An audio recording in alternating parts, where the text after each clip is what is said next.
제가 일반적으로 설교를 준비할 때는 제 나름대로의 기준이 있습니다.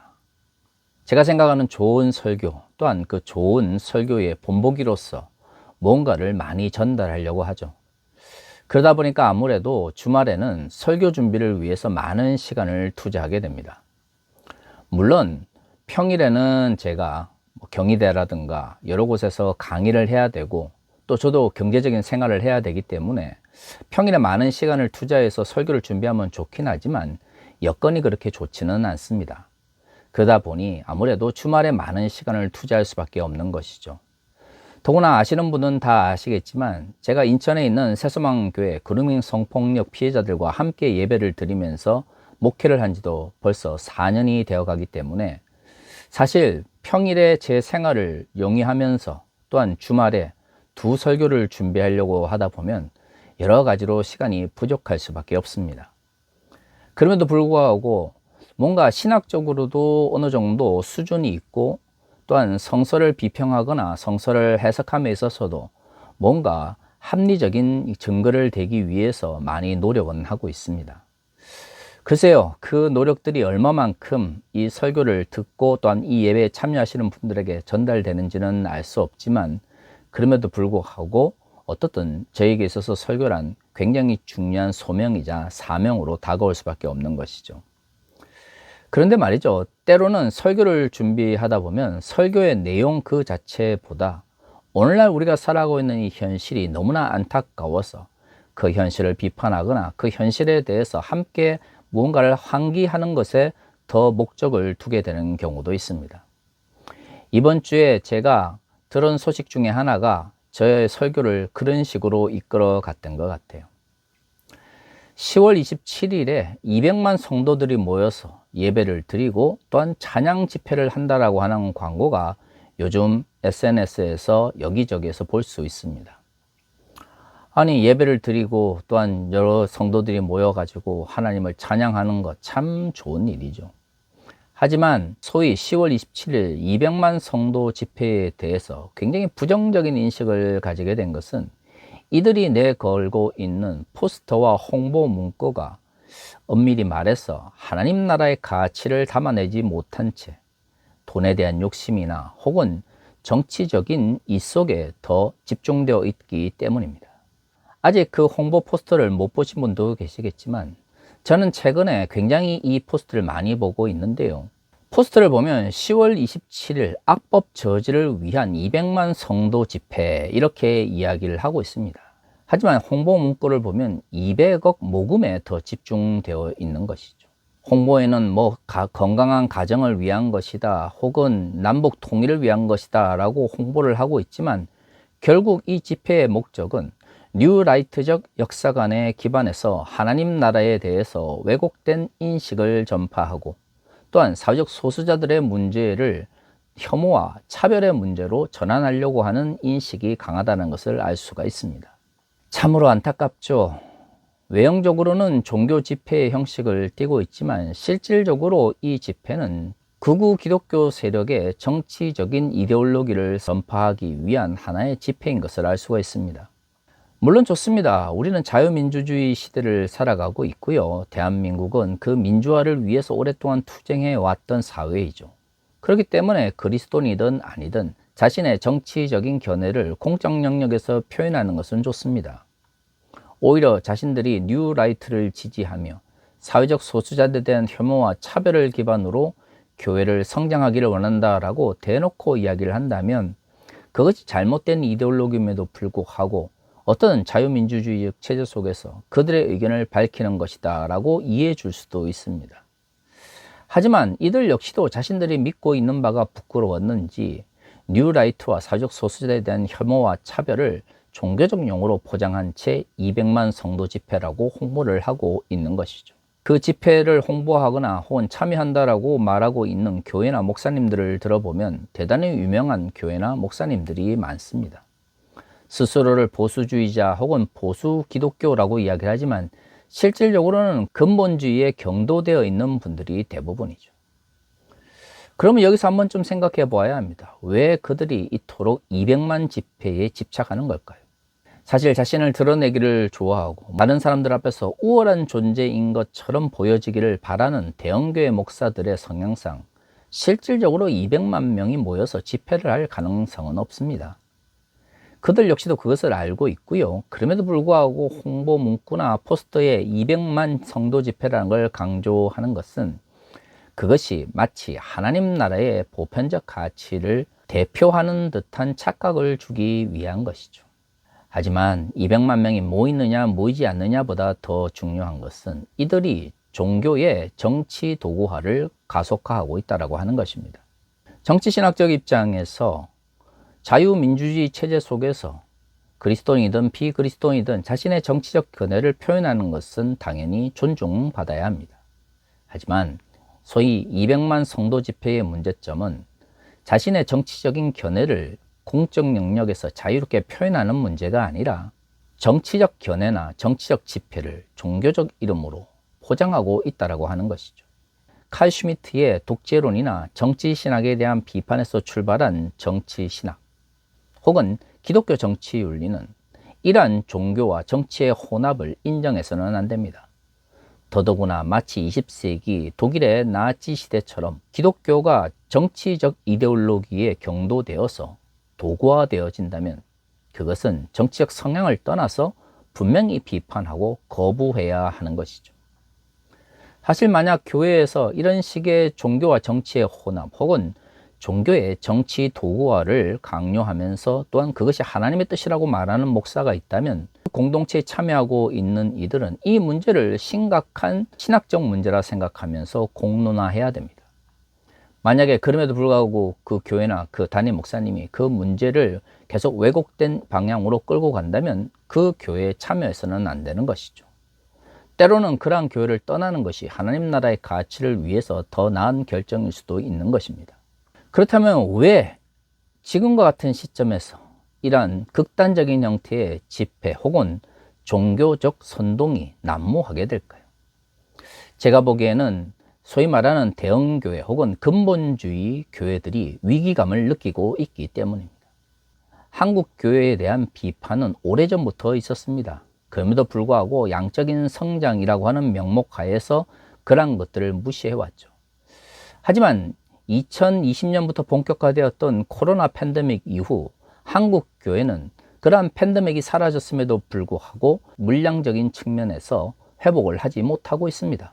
그 핵심에는 시민사회 영역으로부터 교회가 신뢰를 상실했기 때문입니다.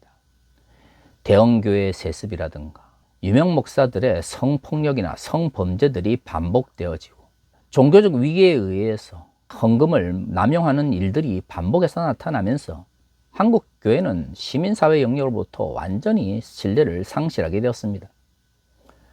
코로나 팬데믹을 거치면서 가뜩이나 성도들이 교회에 몰려오지 않는 상황에서 MZ세대들이 교회를 무시하고 또한 멸시하기 시작하는 이러한 환경은 결코 교회 성장에 도움이 되지 않는 것이죠. 문제는 이러한 내적인 문제와 부패를 외부의 적을 만들어서 해결하려고 하는 한국의 대형교회와 근본주의 교회 목사들의 왜곡된 정치의식입니다. 이들은 성경의 가르침을 명목으로 외국인 노동자들이나 이민자들을 혐오하고 차별하려고 합니다. 소위 사회적 소수자들은 자신들의 권리를 제대로 인정받지 못하는 상태에서 자신의 권리를 주장하지 못하는 현실에 처해 있기 때문에 이들의 먹잇감이 될 수밖에 없는 것이죠. 하지만 그것이 과연 한국교회 발전을 위해서 정말로 필요한 것일까요? 정말로 한국교회가 위기에 처해 있다면, 아니, 제 입장에서는 한국교회가 분명한 몰락의 위기에 처해 있는 상태인데요. 그렇다면 도대체 이 한국교회의 몰락의 위기 속에서 올바르게 행동하는 것, 올바른 대처 방법은 무엇일까요? 사실 이러한 문제들을 공개적으로 내어놓고 교회가 공론의 과정을 통해서 그 대답을 찾기 위하여 노력해야 됩니다. 그래야만 현재의 위기를 해결할 수 있는 것이죠. 하지만 한국교회는 더 쉽고 더 잘못된 방법을 찾으려고 합니다. 앞에서 언급한 것처럼 바로 외부의 적, 즉 가상의 적을 만들어서 한국교회가 지금 물량적으로 혹은 양적 측면에서 줄어들고 있는 문제를 그들의 책임으로 떠넘기려고 하는 것이죠. 그렇다면 교회 몰락의 위기 속에서 한국교회의 올바른 대처 방법은 무엇일까요? 오늘 본문은 바로 그 대처 방법을 우리에게 잘 보여주고 있습니다. 오늘 우리가 읽은 히브리서 2장 5절에서 10절까지 말씀은 이 히브리서를 읽고 있는 독자들에게 전한 히브리서 저자의 권면이라고 볼 수가 있는 것이죠. 그렇다면 왜 히브리서 저자는 인사말을 1장에서 하자마자 바로 2장에서 이 본문을 읽고 있는 이들에게 권면의 말씀을 전해야 됐을까요? 히브리서 자체가 히브리서를 기록한 원인과 목적에 대해서 정확하게 표현하고 있지 않기 때문에 우리가 2000년 전으로 돌아가지 않는 이상 그 모든 것들을 정확하게는 알 수 없을 겁니다. 하지만 본문의 내용들을 통해서 알 수 있는 것은 바울로 대표되어지는 유대인들 중에서 소아시아를 중심으로 복음을 전했던 이들이 기독교를 헬라적 문화 속에서 재해석하면서 유대적 문화 속에서 성장했던 그리스도인들과 또한 소아시아와 같은 헬라적 문화 속에서 성장했던 그리스도인들 간에 가치적 측면에서의 갈등이 생겨났을 가능성이 높습니다. 우리가 잘 아는 것처럼 1세기 예루살렘을 중심으로 발전했던 교회는 2세기 소아시아 지구로 확대어지면서 헬라적 문화 속에서 예수 그리스도의 가르침을 재구성하는 일들이 발생하게 되는 것이죠. 히브리서는 상대적으로 늦게 기록되었을 거다라고 생각되어집니다. 다시 말해 유대적 기독교에서 헬라적 기독교로 변해가는 과정 속에서 상당한 가치의 충돌이 발생하게 되었고 여전히 히브리적 가치를 중요하게 생각했던 이들에게 예수 그리스도의 가치를 재해석해야 줄 필요를 느끼게 된 것이죠. 그것이 히브리서의 목적입니다. 이런 관점에서 보면 히브리서를 읽었던 기독교 공동체는 가치의 혼란 속에서 또한 2차적으로 고난의 문제에 직면했을 가능성이 큽니다. 사실 오늘도 마찬가지죠. 급격한 사회적 변화나 아니면 교회 내의 변화로 인해서 기존의 자신이 옳다라고 생각했던, 기존의 자신이 확실하다라고 생각했던 것들이 변하게 되면 사람들은 가치의 혼돈에 빠지게 됩니다. 거기에 만약 외적인 고난이 닥치게 되면 기독교 신앙의 위기를 맞이하게 되는 것이죠. 교회가 몰락하는 것 같고 세상 속에서 빛과 소금의 역할을 감당하는 것이 무의미한 것처럼 보일 수도 있는 것이죠. 그런 상황 속에서 히브리서를 읽는 이들에게 권면의 말씀을 전했던 것이 히브리서의 중요한 내용입니다. 그런데요, 여기서 히브리서를 기록한 저자는 두 가지를 크게 강조합니다. 사실 이 두 가지 가르침은 오늘날에도 교회가 몰락의 위기에 있는 것처럼 보이는, 그리고 그 가운데서 하나님의 말씀을 지키려고 하는 그리스도인들에게 매우 중요한 가치를 전달해 주고 있습니다. 그 첫 번째는 히브리서 2장 1절에서 4절까지 이루어지는 예수 그리스도의 구원의 가치에 대한 강조입니다. 교회가 어렵고 또한 여러 가치의 혼란을 겪을 때 가장 중요한 것은 기독교가 어떻게 출발하였고 그 본질이 무엇인가 하는 것입니다. 성경은 66권으로서 신약 성경만 27권으로 기록되어 있지만 그 모든 가치 중에서 하나의 명제로서 가장 중요한 것이 있다면 예수 그리스도의 십자가의 죽음으로 우리가 구원을 얻게 되었다라고 하는 것입니다. 사실 히브리서 2장 1절에서 4절까지는 우리의 구원이 어떤 과정 속에서 우리에게 전달되게 되었고 그것이 어떤 가치를 가지고 있는지를 강조합니다. 특히 나중에 꼭 읽어보시기를 권합니다만은 예수 그리스도의 구원의 가치가 얼마만큼 귀한 것인지를 2장 1절에서 4절까지의 말씀은 잘 표현하고 있는 것이죠. 그렇습니다. 교회가 가치의 혼란에 빠지고 마치 몰락의 길을 걸어가고 있는 것처럼 보일 때 그리스도인들이 가장 먼저 기억해야 하는 것은 외부의 적을 만들거나 우리의 책임을 다른 사람들에게 떠넘기는 것이 아니라 우리가 믿고 있는 구원의 본질이 무엇인지에 대해서 생각하는 것이죠. 종교개혁이 왜 일어났습니까? 구원의 왜곡이 교회의 정체성을 무너뜨렸기 때문입니다. 그때 마틴 루터나 장깔뱅이 했던 것은 교회란 무엇인가가 아니라 우리의 구원이 어떻게 시작되어졌는가에 대한 진지한 고민이었던 것이죠. 그래서 종교개혁 이후 구원론은 칭의론을 중심으로 발전하게 되었던 것입니다. 2000년 전 히브리서를 읽었던 교회 공동체나 종교개혁의 시대나 교회가 무너지는 것 같고 교회가 퇴행하는 것 같고 교회가 뭔가 문제가 있는 것 같이 여겨질 때 그것에 대한 문제의식을 가진 그리스도인들이 가장 먼저 해야 되는 것은 기독교의 본질이 무엇인가에 대한 것이죠.